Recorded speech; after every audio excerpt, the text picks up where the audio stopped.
From Brasilia. Alex Guzmão is calling us because the United States is preparing an offensive against Supreme Court justices. Tell us what this story is. Good morning, Alex. Good morning, Cynthia, Patricia, Felipe, who's following us here on Bora, and let's go with this exclusive information gathered by our fellow reporter Tulio Amancio, here at Band Brasilia. And, according to Tulio's investigation, the United States is already planning to apply the Magnitsky Act against Supreme Court justices, specifically those from the first panel of the Supreme Court, who vote against former President Jair Bolsonaro. In fact, those who vote to convict the former president.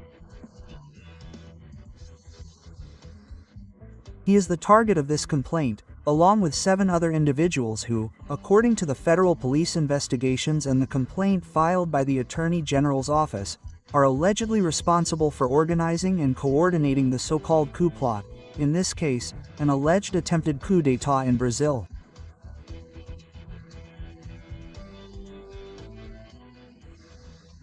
According to Tulio Amancio's investigation, Secretary of State Marco Rubio and his deputy, Christopher Landville, are expected to make statements on social media next week.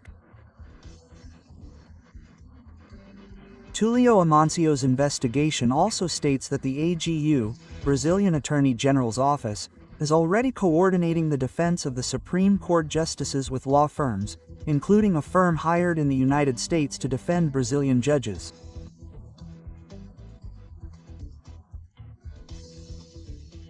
Furthermore, regarding U.S. sanctions, the Magnitsky Act against Justice Alexander de Moraes, and visa cancellations, we have the issue of the 50% tariff on Brazilian products exported to the United States. President Lula has already authorized the Ministry of Foreign Affairs to initiate proceedings for the possible application of the Economic Reciprocity Act.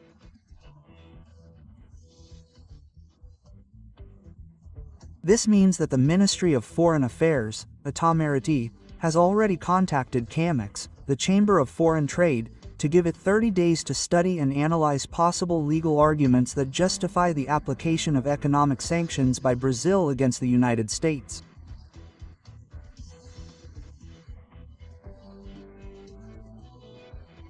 We also remember that Brazil does not intend to forego this possibility of negotiations. President Lula even regularly cites the actions of Vice President Geraldo Alckmin, who is also Minister of Industry, Commerce, and Services.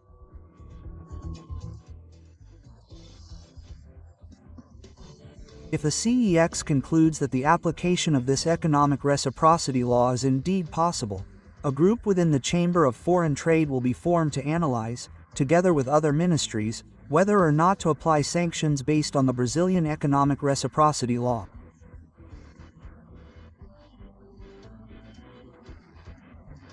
In other words, since we were taxed at 50%, we also open the possibility of reciprocity, that is, taxing the import of North American products here in Brazil. We'll be back with you in Sao Paulo.